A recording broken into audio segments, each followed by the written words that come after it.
This is the Court Leader's Advantage, a podcast series for court professionals and by court professionals. Brought to you by thecourtleader.net and in cooperation with NACM, the National Association for Court Management.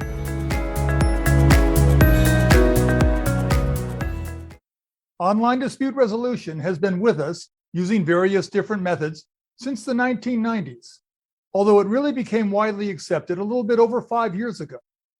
In contrast, widespread acceptance of virtual mediation seems to have been an outgrowth of the COVID pandemic.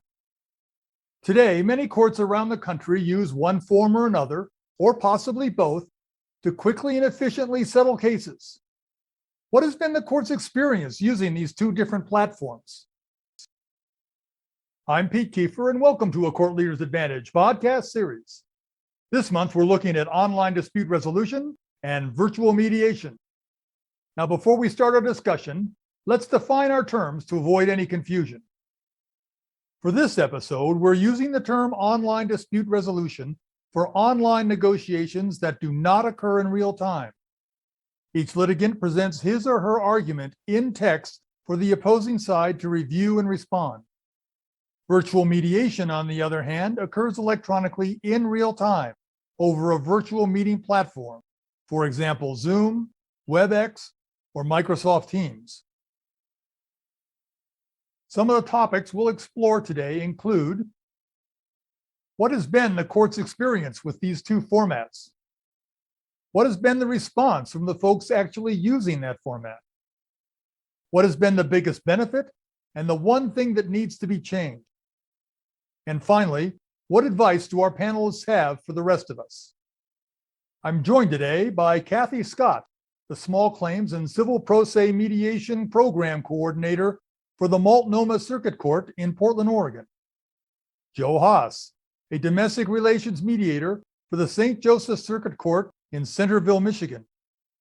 And Kelly Steele, Court Programs Manager for the 9th Judicial Circuit Court in Orlando, Florida. Thank you all for joining today's podcast. Now let's start off by asking, what has been your court's experience with the format you use? When did you start using it? Tell us a little bit about how it works, and how many cases do you usually handle in a week? Kathy Scott, tell us about Multnomah's virtual small claims program. So let me just give a little history. I started switching to online in getting prepared to do so in April of 2020 after COVID hit. And we were ready to go in June, but the court didn't open it up for mediations until September. So we've been doing it since September of 2020, and we are exclusively doing online mediations now. And after a year and a half of them, a little more than that, I'd say overall our experience has been really positive. Our resolution numbers are quite similar, if not the same as in person. We have put into practice a few protocols that help make sure people show up for the sessions, which they often did not do in person. And the mediators, some of them refused to try online. The parties seem to be reasonably happy. They don't have the past experience of in-person to contrast it with. The other thing that we started on Zoom, and then the court pulled the plug on Zoom and switched us to WebEx. I lost a lot more mediators when that happened because WebEx was very challenging for us. Zoom had worked much better. Really? And WebEx is better now. Kelly Steele, tell us about the program in the 9th Judicial Circuit in Orlando. Sure. So we actually started, or we've actually used both formats here, and we actually started working toward implementing a small claims ODR pilot project as part of the Florida Supreme Court's ODR project in 2019. So we were exploring it pre-COVID, and our project went into production in March of 2020, which means it then came to an abrupt halt while we kind of recovered from the early days of COVID. So we really didn't get going on our ODR pilot project until the summer of 2020. The product we implemented was initially supposed to be a fully integrated ODR solution. And as a lot of different things happen, as you move forward with working with the product, there's a little bit here and a little bit there that doesn't end up being fully integrated. So we ended up with a platform that required that our cases be manually identified and pushed from our court case management system into the ODR platform. And then as people came to a resolution, whether it was negotiated or mediated, those agreements then had to be manually entered into our case management system through Florida has a statewide e-filing portal. So during our pilot, which lasted about a year, we put in about 1,600 cases into our pilot. But as ODR ended, we were able to implement virtual mediation in our circuit. And since September of 2021, Orange County consistently mediates between 40 and 50 small claims cases every week. Joe Haas, tell us about the domestic relations mediation program in St. Joseph. So in Michigan, the domestic relation mediation is ordered, will be ordered by the court, but the actual process, the actual mediation, and the scheduling and how the process that has taken place was left then to the parties and the mediator. That mediator may be chosen either, they may stipulate to it by the parties, or if they're not able to stipulate to it, then the court will order the mediator based on their list of mediators that have been made available to them. So in St. Joseph County, it typically is one in which the court will have an initial pretrial with the parties, and mediation at that point is discussed, and hopefully the parties will be able to stipulate to the mediator. And at that point, that's when I get involved, and I'm advised if I've been appointed the mediator, and then I will reach out to the parties to schedule that mediation. Virtual mediation has been solely a COVID result. All the mediations up to that point were in person, and from St. Joseph County, for the most part, they required them to be in person and be held at the courthouse, so that if there were any issues that may arise, that was a question of law or anything, the court could be there to maybe address the issue. But as a result of COVID, the only way we were going to be able to continue the mediation process is through a virtual mediation process. And we've been able to utilize Zoom. The Supreme Court quickly set up Zooms for all of the local courts. And as a result, I think all of the attorneys and the bar members quickly became acquainted to Zoom, how it worked. And so I've found that it has worked well and been received well by the bar members in regards to mediating via Zoom. And I would say for the most part, I find the parties themselves have been very receptive to it. And in many cases, it's been a preferred way of mediating rather than mediating in person. Has there been any discussion of returning to in-person mediation now that many think that the threat of COVID is declining? So we have started to conduct some mediations in person. We will tend to leave that to the attorneys and the parties as to what they prefer. We're open and continuing to do virtual mediations, and have found in many circumstances the attorneys have preferred the virtual mediation. In domestic relation, as I'm sure you can imagine, there are a lot of emotions that are running, and sometimes just having the parties in the same building can create a tension that creates obstacles in the mediation.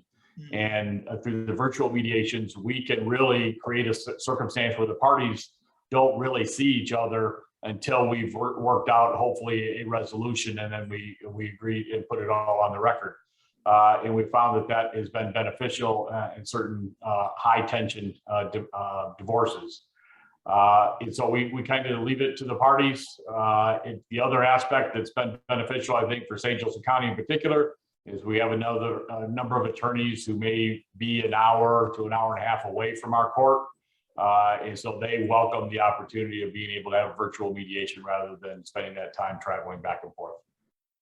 What's been the response from the folks that have actually gone through your program? Kelly? Yeah, you know, what was really interesting for us that I thought about ODR, and it didn't really occur to me until after we got into it, was we did small claims. And here in our circuit, we probably do about 65,000 a year. And most of those are credit cards. So we have a plaintiff's attorney on almost every case. And what our ODR platform really gave us the opportunity to do was connect these people for the first time. And they, a lot of times, were able to resolve their issues or come up with terms of a payment plan just in the chat feature of ODR. So they hardly ever made it out of the chat feature to develop actual agreements that they would file, you know, like two pro se parties would. What happened was the professional party who got the terms in the chat would then go out into whatever software they typically use to develop their agreements or their own documents to develop their agreements. And then they would e-file it through our e-filing portal. So in our ODR platform, it looked like none of these cases successfully completed because they didn't push the button to do the agreement in the ODR platform, but they came to terms, and then in our case management system, it was resolved. So it was really interesting. It was like, there's something about the communication facilitation that the online platform provided that allowed those people who wanted to come in and get that done to get it done early. We set our pre-trials about 30 days after a case is filed, and your virtual mediation is 30 to 60 days after that. So there's not a huge timeline that people are like really able to take advantage of by doing ODR, because it's kind of a quick turnaround anyway. But we thought that was interesting. As far as other experiences, we had a lot of people be frustrated because their case just technically didn't qualify to come in. So our platform was a one-to-one ODR system. And so married couples, for instance, couldn't participate because our CMS counts them as two people. And so they couldn't go in to the platform to do that. Other issues would come up where people would miss the deadline. So we said, you have to complete your ODR within 3 business days of your pretrial conference. And people would want to extend that. Like it would close and they would call and say, oh, but we're almost done. Can you please reopen it? And so I didn't find that people had difficulty navigating the system, but you have to opt in. Ours was an opt-in.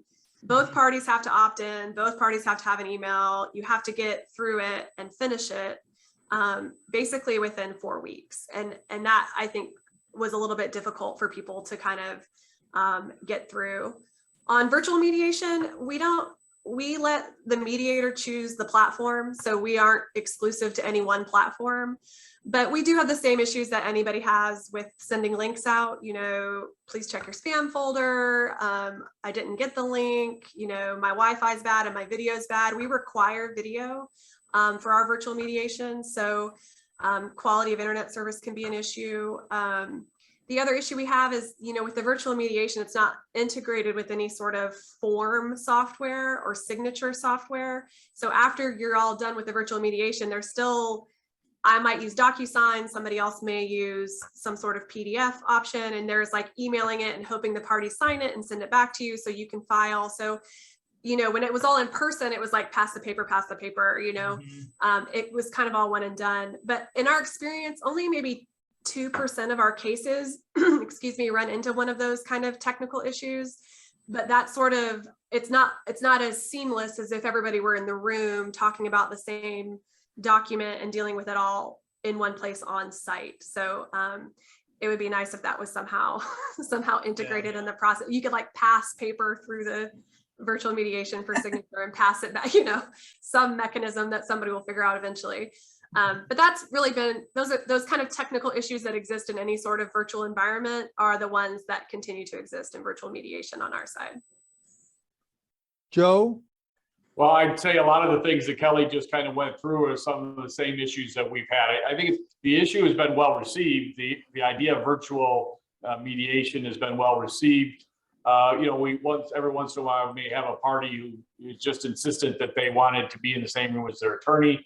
And we've been able to work those out. And initially we weren't able to, and they just had to accept the idea that if we were going to be able to do this, everybody was going to have to be in their own place. As COVID has subsided somewhat, attorneys are feeling more comfortable of allowing their clients back in their offices. So we have had some circumstances in which the clients and the attorneys have been in the same room, and so we've been able to work those out. But for the most part, the issues have been the issues that Kelly just talked about, the technological issues in regards to not being able to connect, Wi-Fi issues.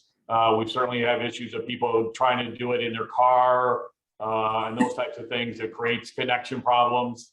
And so we have those types of issues. And then the other issues that we have, I guess the other aspects, we get to see people, a lot of times people don't have their camera set up, so we're getting to see foreheads instead of faces and those types of things. But the other issue, I'd say probably the biggest issue has been the signing of the agreement. So when we've been able to work out an agreement, as I indicated previously, historically, we did these mediations at the courthouse. And so once we had the agreement, we went right into the courtroom and we put the agreement on the record in front of the judge.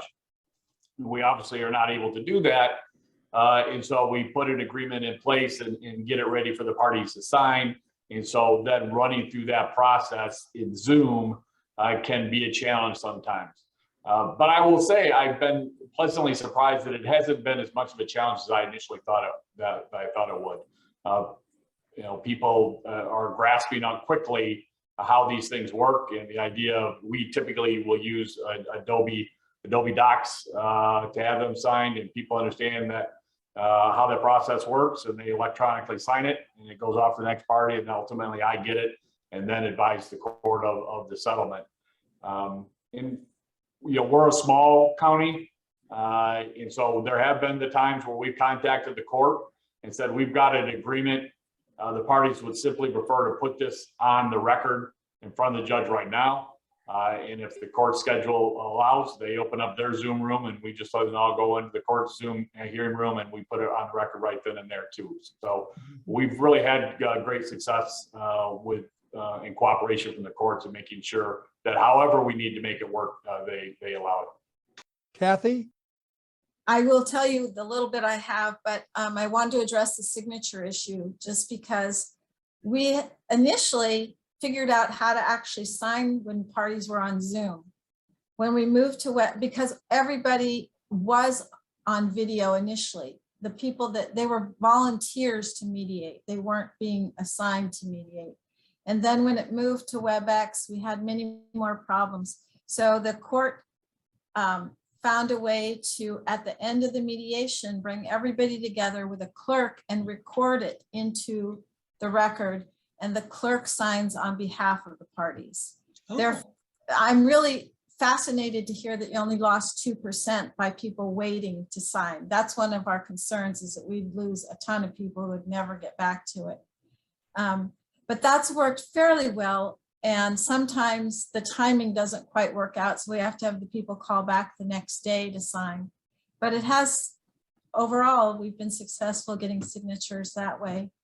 The feedback, we used to hand out paper feedback forms to every mediation at the end of the mediation. That was, we joke about, this is your ticket to get out of the room. And we don't have everybody's email. The way the court system is set up, we don't have phone numbers and emails on their claims and counterclaims or responses. So we started collecting those during the mediation, but and we would send out the mediation satisfaction form. We got back like 1 out of 20. So I just decided it was too much work. Nonetheless, the people in the session are usually pretty darn happy and effusive with some of the mediators about the service provided. And of course, there's a few people who are still probably kind of grumpy about the service. But most people seem very, very grateful. I think, I don't know if you find this, Kelly, but the fact that they're volunteers really adds to the rapport building and their gratitude for their service in trying to help them resolve their conflict. Now, what's been the biggest benefit from the platform that you use? And what is the one thing that really needs to be changed? Kathy? The biggest benefit is we kept the mediation aspect of the program moving, whereas the trials just shut down for, I think, about a year. And we got to feel much more confident that there's other ways of doing things that may be more environmentally friendly and cost effective for volunteers and for the parties. A lot of our parties, we have a lot of collections cases, and those folks are struggling already to have to take time off to travel to the courthouse and pay for parking. I think that's a really big benefit of this program. And the results have been very good. So what would change? There's still some struggles with the WebEx platform itself. And I would love to switch it back to Zoom. Other than that, we're now going to be making rooms available for people who have challenges with phone connection or internet. If they want to come down to the courthouse, even if the mediator and the other party are virtual, they can come in and use court equipment. We did not have that available at the beginning with COVID, and now we do. And I think that's a real benefit. Kelly? You know, I agree that I think that one of the biggest benefits for us is just kind of the customer service component of it. You know, previously we set all of our 30 pretrial mediations at 8 o'clock in the morning on whatever day they would come, and whomever showed up, kind of the group got there first, went in with the first mediator, second, third, fourth. And so it wasn't really like a time certain sort of event for your court case. And now with the virtual mediation, there's a lot more ability to coordinate and be flexible, because you're not actually being assigned, you're assigned a pretrial date, but your mediation occurs at a date that's coordinated based on your schedule as well. And our courthouse, you know, is like many others where we're in the middle of downtown and you do have to pay to park. And there are just kind of a lot of barriers to just accessing our courthouse. Getting through the front door can sometimes be a pain. So I do think that that has been one of the biggest benefits. I don't know if this is something that may need to change, but I do think that we're still at a place where maybe per mediation, the entire event is taking longer for us than it did previously when everyone was in the same place. So again, where we were in the room and everyone came to us, it's sort of like, you know, how cases get scheduled, right?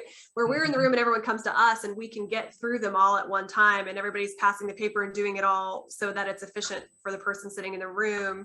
We're still not quite there with, you know, is everybody here? You know, make sure your videos, like all the kind of little things that take a little bit of time all the time. 10 of those in a morning might take longer than 10 cases where they were all waiting for us out in the lobby. Joe?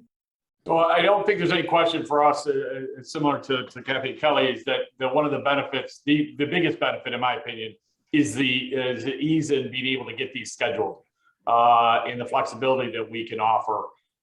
As I indicated, you know, we do these, previously did them at the courthouse. And so trying to schedule one, making sure there's room at the courthouse available, and then coordinating the attorney schedules and the party schedules.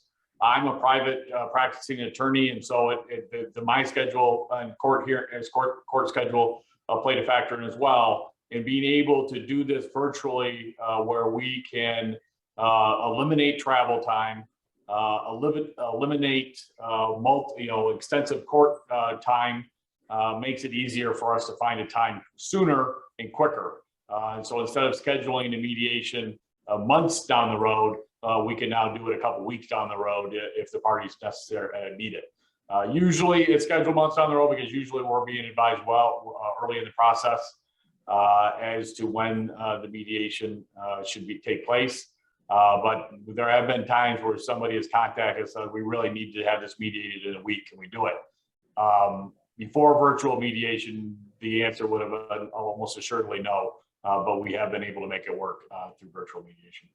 And finally, what advice do you have for the people tuning in to today's episode? Kathy?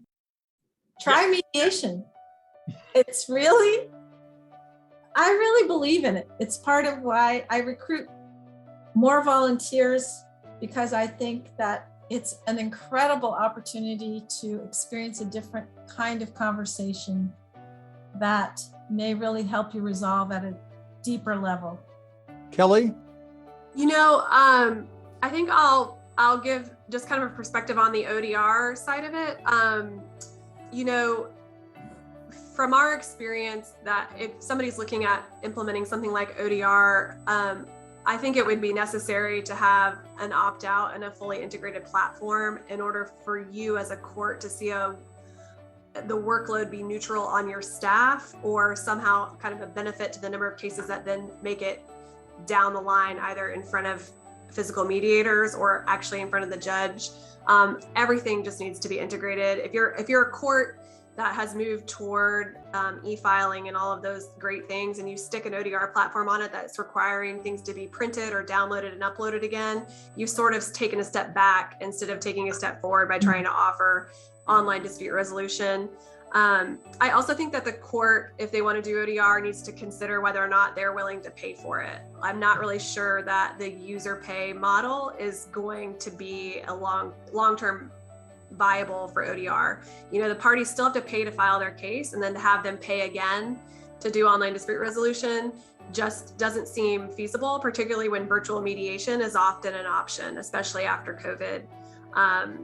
But that convenience factor, like we said, we would offer ODR because it didn't really matter to us if people chose to use it. If they chose to spend the $25, fine, great.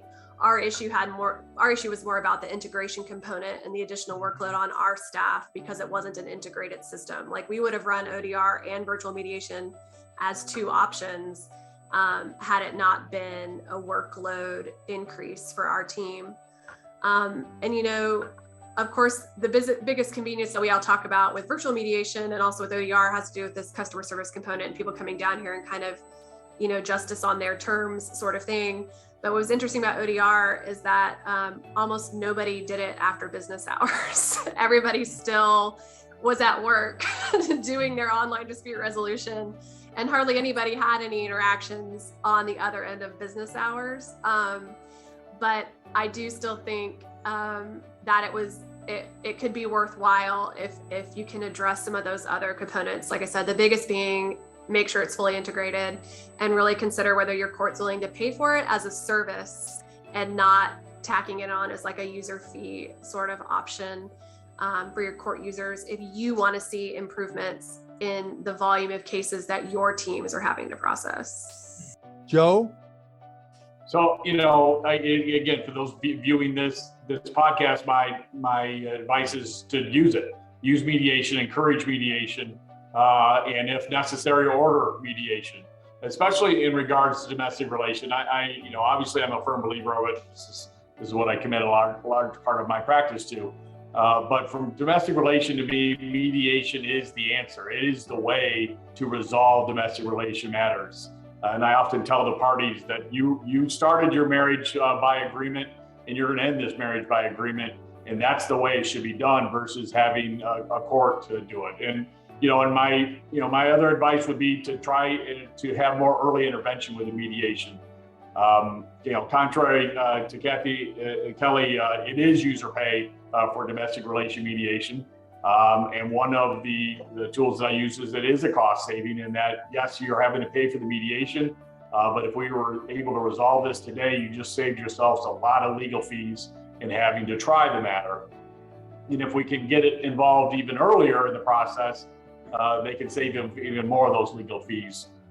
Because, especially in regards to domestic relation, there doesn't need to be a lot of discovery done. The parties know what the assets and debts are and what all the issues are. And so we can have a quick discovery and get right into mediation and hopefully save a lot of legal fees. And in my experience, the quicker you can get to that resolution, the quicker then the parties can get on with their lives, and you take away as much angst and anxiety that those parties are incurring going through this divorce. I want to thank Kathy Scott, Kelly Steele, and Joe Haas for joining us today and talking about online dispute resolution, virtual mediation, and the courts. This is an important and relevant topic that courts are grappling with right now. As always, my thanks to you court professionals tuning in to today's episode. You have a front row seat in the decisions that your court is making today. It is your reasoned perspective that helps the court stay the course by providing fair and impartial justice. Thank you. Join us in July for another episode dealing with the issues facing our courts. This has been the Court Leaders Advantage podcast series. I'm Pete Kiefer, and thanks for joining us today.